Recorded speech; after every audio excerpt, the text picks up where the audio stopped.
ఏంటి మనం అలా చూస్తున్నావు? నువ్వేదో కష్టపడి మెట్లు కట్టుకొని ఎక్కినట్టు అంత ఫీల్ అవుతున్నావేంటి? ఇదంతా ఎవరో కష్టం మీద ఎక్కినవే కదా. ఎందుకు పిలిచావు? అంటే ఏమైందమ్మా? ఏం లేదా ఆంటీ, మనుని ఒక నైట్ అంతా మిస్ అయ్యాను కదా, అందుకే కొంచెం గట్టిగా మాట్లాడుకుంటున్నాం. మీరు వెళ్ళి రూమ్ లో చిల్లవండి. వెళ్ళండి వెళ్ళండి.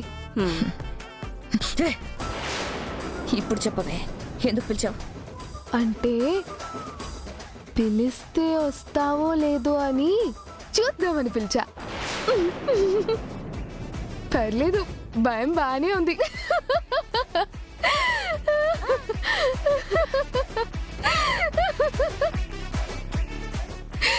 నీలా అయిపోయి కొట్టు.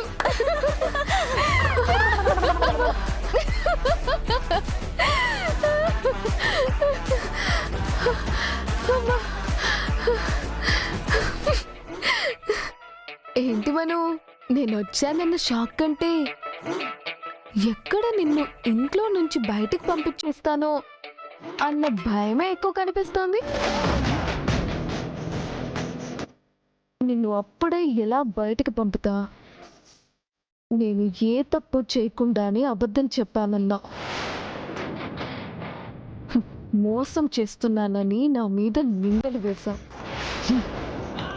మా ఇంట్లోనే మా నాన్నకి అవమానం జరిగేలా చేశా.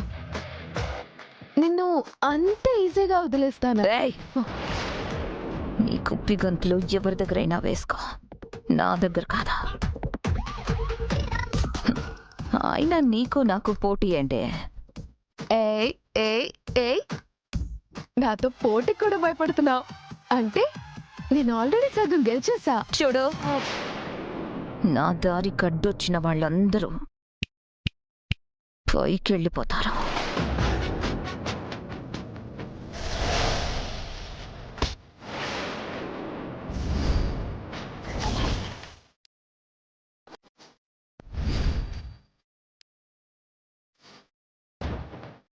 అలా వెళ్ళిన వాళ్ళ సాక్షిగా చెప్తున్నా, ఆయన ముందు నీ నిజస్వరూపం బయటపడతా. నిజాన్ని నిరూపిస్తా. నువ్వు ఈ కుటుంబానికి చేసిన అన్యాయాన్ని అందరికీ తెలిసేలా చేస్తా. సరస్వతి గారి విషయంలో నువ్వు చేసిన తప్పులన్నీ బయటపడతా. అసలైన మనోహరిని ఈ కుటుంబానికి పరిచయం చేస్తా.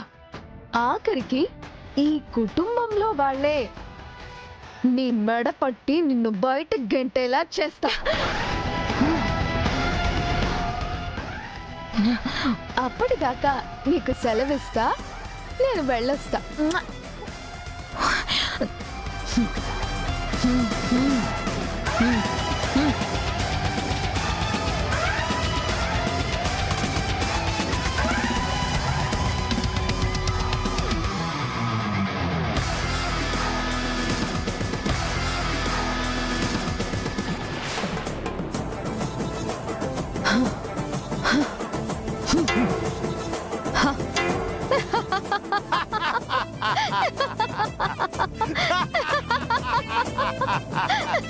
నీవు వచ్చిన పని పూర్తి అయినది కదా. అయిపోయింది. ఆయనతో మనము మా లోకమునకు బయలుదేరదాం. అప్పుడేనా ఆ బాలిక ఈ ఇంట స్థిరపడినది కదా. ఇంకా సూర్యాస్తమయం అవ్వలేదు కదా. సూర్యాస్తమయ సమయము వరకు వేచి ఉండవలసిన అవసరము లేదు. సూర్యాస్తమయము లోపు కూడా వెళ్ళవచ్చును. వచ్చిన కార్యము పూర్తయిన పిమ్మట నీ ఒక్క క్షణం ఇచ్చటమునను మాకు మంచిది కాదు. పద వెళ్ళదము. సరే గుప్తా గారు. నాదో చిన్న కోరిక. చిన్నదే. నాకు తెలియను. నా ప్రాణము కూడా పోయి నీవలే నేను ఆత్మలా మారేంత వరకు నీవు నా వెంట మా లోకమునకు రావని నాకు తెలియను. అయినను నిన్ననిన ఏమి లాభము? నేను ఈమెతో వెళ్ళడం మహాప్రభు అని మా ప్రభువులు వారికి నేను ఎంత మొరపెట్టుకున్నా ధూమ్తత నీవు ఆమెతో వెళ్ళవలసిందేనని నన్ను ఆజ్ఞాపించితే ఆయన అనవలేడు. అది కాదు గుప్తా గారు. ఏది కాదు? మిస్సమ్మ చేసిన దానికి మనోహరి కోపంతో మిస్సమ్మని ఏమైనా చేస్తే అప్పుడు ముగ్గురము కలిసి వెళ్ళదము. గుప్తా గారు, ప్లీజ్ గుప్తా గారు, అలా అనకండి. ఇంతసేపు ఉన్నాం, ఈ ఒక్క రాత్రికి ఉంటే ఏమవుతుంది? మా లోకమున నా బహిష్కరణ శాశ్వతమగును. మా ప్రభువుల వారి ఆగ్రహమునకు నేను గురి అయ్యేదను, నన్ను శిక్షించెదరు. నా జీవితము నాశనమగును. గుప్తా గారు, మనో గురించి మీకు తెలుసు కదా. మిస్సమ్మకి తెలియకుండా ఈ ఇంటికి కోడల్ని చేసి ఇంట్లో ప్రమాదం గురించి తెలిసి మిస్సమ్మని ఇంట్లోకి తీసుకొచ్చాను. ఈ పెళ్ళైతే ఆ పాపం నా కుటుంబాన్ని వదలదు. మాటి మాటికి ఏమైనా అగును, ఆ మనోహరి ఏమైనా చేయును అని అనుచుంటివి. అసలు ఆ బాలికి ఏమి చేయును నీకేమైనాను తెలియనా?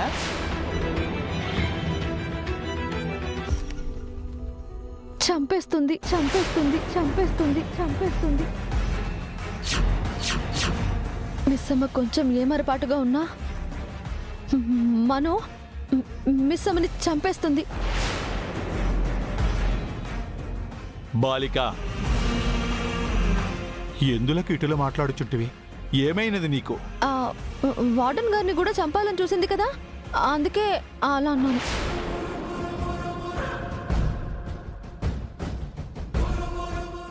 ఈ బాలిక మాటలలో చూపులలో ఏదో ఉక్రోషమున్నది.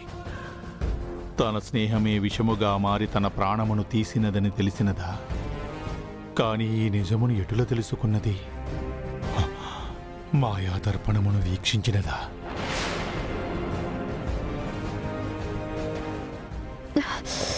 అయ్యో,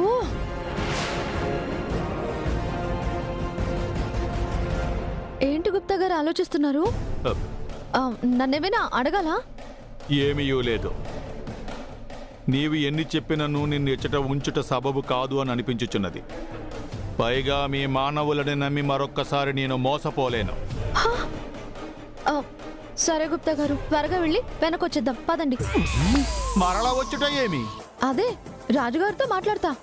మీకు నా బాధ అర్థం కాకపోయినా ఆయనకు నా బాధ అర్థమవుతుందన్న నమ్మకం నాకుంది. మాయాదర్పణం చూపించమని చెప్పారు. ఎవ్వరికి ఇవ్వని అవకాశం నాకు ఇచ్చారు. కాబట్టి ఇప్పుడు కూడా ఒక రాత్రి గడువు ఇమ్మంటే ఆయన ఇచ్చేస్తారు. పదండి వెళ్దాం. ఆగింది. ప్రభువుల వారు ఈ బాలిక చేసిన మంచి పనుల వలన మరొక్క అవకాశం ఇచ్చినను ఇచ్చెదరు. ఆ అవకాశం ఏదో మనమే ఇచ్చినచో పైకి వెళ్ళి వచ్చు ప్రయాణ ప్రయాసలు తగ్గును. నాకు టైం లేదు గుప్తా గారు, మీ డెసిషన్ త్వరగా చెప్పండి. నేను ఆలోచన చేయుటకు సమయం కూడా ఇవ్వవా? ఆహా, అటులనే ఈ ఒక్క రాత్రి మాత్రమే మనం ఇచ్చట ఉండేదాం. థాంక్యూ గుప్తా గారు, థాంక్యూ. ఈ ఒక్క రాత్రి చాలు, ఈ ఒక్క రాత్రి చాలు, ఈ ఒక్క రాత్రి చాలు, ఈ ఒక్క రాత్రి చాలు. ఈ బాలికను చూచినచో ఎందులకు అనుమానము కలుగుచున్నది. ఎందులకైనా మంచిది, ఈ ఒక్క రాత్రి ఈ బాలికను గమనిస్తూ ఉండవలే.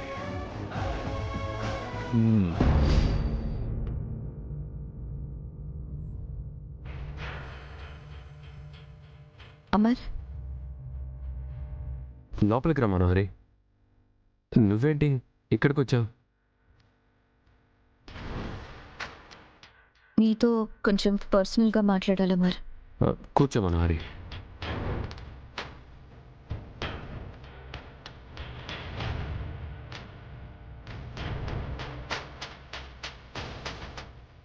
నీ ఇబ్బంది నాకు అర్థమైంది మనోహరి. మిస్సమ్మ గురించి మాట్లాడడానికి వచ్చావా? అవునమర్, కానీ నీతో ఎలా చెప్పాలో తెలియడం లేదు. ఎంతైనా మిస్సమ్మ ఇప్పుడు నువ్వు తాళి కట్టిన భార్య, ఆ ఇంటి కోడలు. పర్లేదు, ఏం చెప్పడానికి వచ్చావో చెప్పు మనోహరి. నాకంటూ ఒక ఇల్లు, నా కోసం ఎదురు చూసే ఒక మనిషి, నా అని చెప్పుకోవడానికి ఒక కుటుంబం. చిన్నప్పటి నుంచి నేను కలకన్నా ఇదే ఫ్యూచర్. ఈ కళ కలగానే మిగిలిపోతుంది అనుకున్నాను, కానీ ఆ టైంకి మన పెళ్ళి కుదిరింది. మొదట్లో ఇదంతా కరెక్ట్ కాదని అనిపించింది. ఆలోచిస్తే నేను కలలు కన్న జీవితం నాకు ఇవ్వడం కోసమే దేవుడు ఈ పెళ్లి జరిపిస్తున్నాడు అనిపించింది. కానీ మిస్సమ్మ మధ్యలో వచ్చి నా కళని కలగానే మిగిల్చేసింది. ఇప్పుడు కూడా నా తలరాతే అని సరిపెట్టుకుంటున్నాను. కానీ మిస్సమ్మ నా కళ్ళ ముందు తిరుగుతూ ఉంటే చెదిరిపోయిన నా కళ కళ్ళ ముందు కనిపిస్తున్నట్టుంది. మిస్సమ్మకి డివోర్స్ ఇచ్చి ఇంట్లో నుంచి పంపించమని అడగలేను. అడిగే అధికారము నాకు లేదు. అందుకే నేనే ఇంట్లో నుంచి వెళ్ళిపోదాం అనుకుంటున్నాను. కానీ వెళ్ళిపోయే ముందు ఎందుకో నిన్నొక్కసారి మిస్సమ్మకి డివోర్స్ ఇచ్చి నీ జీవితం నుంచి శాశ్వతంగా పంపించడం కుదురుతుందా అని అడగాలనిపించింది. విడిపోవడం ఎంతసేపు మనోహరి? ఒక కాగితం 2 సంతకాలుంటే చాలు. కానీ ఆ డివోర్స్ వల్ల మా అమ్మ నాన్న లేదా మిస్సమ్మ వాళ్ళ నాన్నకి ఏదైనా అయితే నేను తట్టుకోలేను. ఇది నేను స్వార్థంగా ఉండాల్సిన సమయం కాదు, ఓపిగ్గా ఉండాల్సిన సమయం. ఎమోషనల్ బ్లాక్మెయిల్ చేసి అమర్ చేతుల్ని దాన్ని బయటికి పంపించేద్దాం అనుకుంటే నేనే బయటికి పోయేలా ఉన్నాను. నిన్ను ఆరు తన బాధ్యత అనుకుంది. ఆ బాధ్యతని నేను భారం అని అనుకోలేను. అందుకే కొన్ని రోజులు ఓపిక పట్టమని మాత్రం అడగగలను.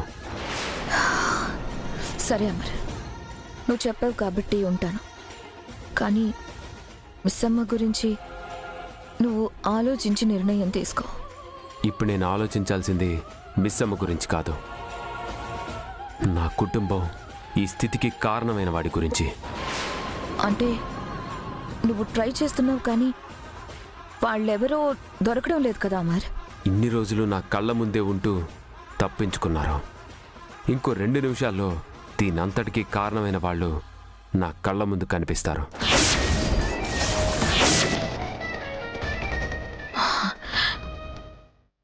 ఏం మాట్లాడుతున్నావు అమర్? సార్, మీరు అడిగింది తీసుకొచ్చాను సార్.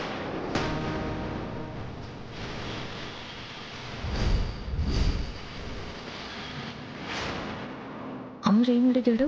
రాతోడు ఏం తీసుకొచ్చాడు? ఆరు చావు వెనుకున్నది నేనే అని తెలిసిపోతే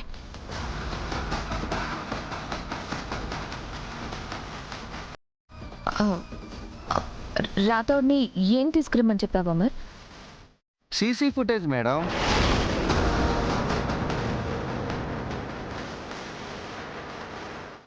సీసీ ఫుటేజ్ అంతా చెక్ చేశాను సార్. సరస్వతి వాటన్ గారికి స్పృహ వచ్చిందని ఫోన్ వచ్చినప్పటి నుంచి తిరిగి మళ్ళీ మీకు ఫోన్ చేసి స్పృహ కోల్పోయారు అన్నంత వరకు సీసీ ఫుటేజ్ లేదు సార్.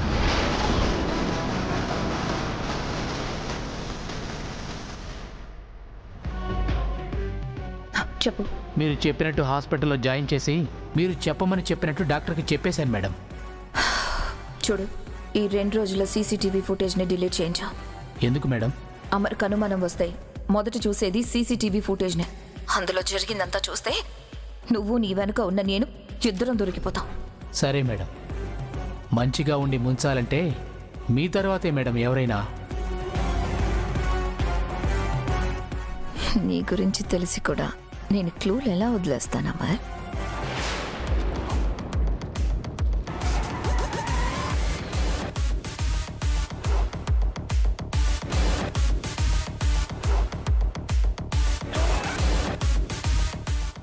ఫుటేజ్ డిలీట్ అయిపోయిందని చెప్పాడు కదా, ఇంకా ఏం చూస్తున్నావా అమర్?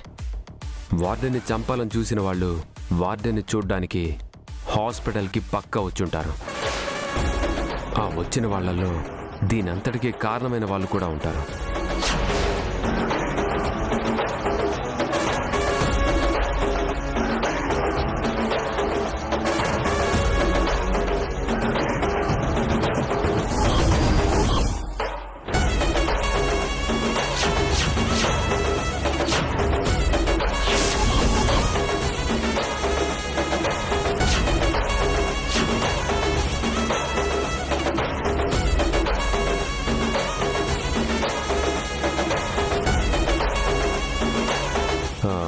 నువ్వు హాస్పిటల్కి ఎప్పుడు వెళ్ళావు? అదేంటి అమర్ అలా అడుగుతున్నావు? వార్డెన్ మేడంని చూడ్డానికి నేను వెళ్లకుండా ఎలా ఉంటాను? కన్న తల్లిలా ప్రేమగా పెంచింది. అలా అలా ఒంటరిగా నేనెలా వదిలేస్తాను అమర్? మనోహరి చెప్తేనే ఆమెను గట్లా నేను లారీతో యాక్సిడెంట్ చేసిన.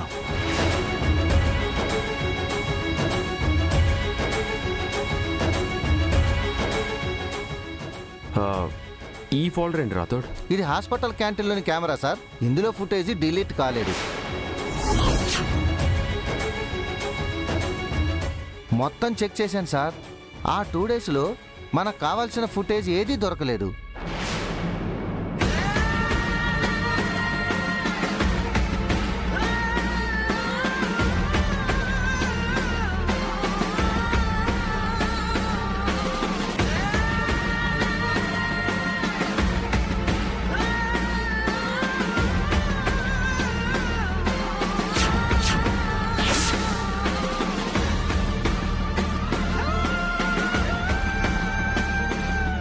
దొరికాడు. వార్డెన్ స్పృహలోకి వచ్చిందని మనకి కాల్ వచ్చాక వాడు హాస్పిటల్కి వెళ్ళాడు. అయితే నా గెస్ నిజమే అన్నమాట. ఆరుని చంపినవాడు, మన ఇంటికి వచ్చినవాడు ఇప్పుడు వార్డెన్ని కూడా చంపాలని చూస్తున్నాడు. అన్నిటి వెనకున్నది ఒక్కటే మొహం.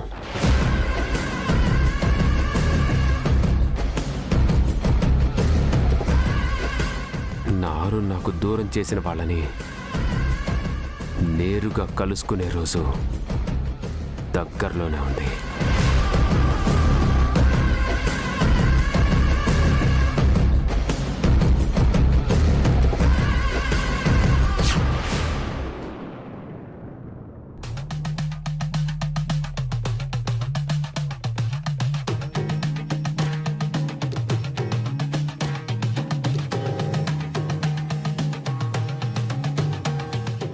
అయితే మనోహరి తన గుర్తుల్ని ఎప్పటికప్పుడు చెరిపేసుకుంటూ పోతూ నిజానికి తనకున్న సంబంధాలన్నీ తెంచుకుంటూ పోతుందన్నమాట. మనోహరి పైశాచిక తత్వాన్ని ఆపకపోతే ఇంట్లో అందరినీ బలి తీసుకుంటుంది. కుదిరినంత త్వరగా మనోహరిని ఈ ఇంట్లో నుంచి పంపించాలి. నిజం తెలిసా కూడా ఎందుకు ఎదురు చుట్టం మిసమ్మా? ఇప్పుడే మా సార్ దగ్గరికి వెళ్ళి నిజం చెప్పేద్దాం. ఆధారాలు లేని ఆరోపణలు మనం ఎన్ని చేసినా ఆ మనోహరిని మనం ఏమీ చేయలేము. అలా ఆవేశపడితే ఏమవుతుందో మా ఇంట్లో కల్లారా చూశారు కదా.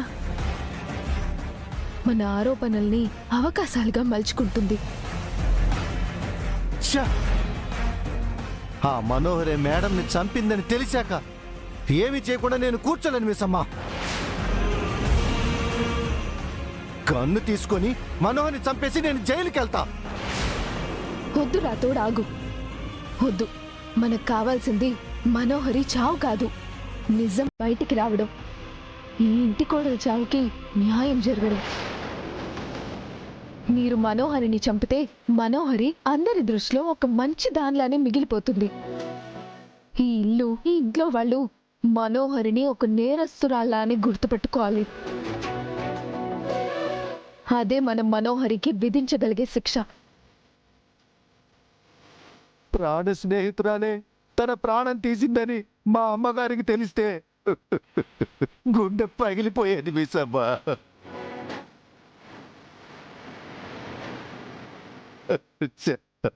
మీ బాధ, ఆవేశం నాకు అర్థం అవుతుంది రాతోడు గారు. ఇప్పుడు ఆవేశంతో కాదు, ఆలోచనలతో మనోహరిని ఎదుర్కోవాలి. బాలిక, అయితే ఇప్పుడు ఏం చేద్దాం మిసమ్మా? మీరు ఆ కిల్లర్ని పట్టుకునే పనిలో ఉండండి. ఈ ఇంట్లో నేను కావాలనే ఆయనకి దగ్గరగా ఉన్నట్టు, ఆయనకి దగ్గరైపోయినట్టు నటిస్తా. అది చూసి తట్టుకోలేని మనోహరి ఎప్పుడో ఒకసారి అందరి ముందు తన అసలు రూపం బయటికి తెస్తుంది. మీరు సారుతో క్లోజ్గా ఉంటే మనోహర్ గారు అంత ఈజీగా బయటపడతారా? మా సారు మేడంతో ఇన్నేళ్లు కలిసే ఉన్నా బయటపడలేదంటే అర్థం చేసుకోండి. వాళ్ళు ప్రేమలో ఉన్నారు రాతోడు గారు, బయటికి చూపించాల్సిన అవసరం ఉండేది కాదు. కానీ నేను ప్రేమని నటిస్తాను, ప్రేమలో ఉన్నట్టు నమ్మించబోతున్నాను.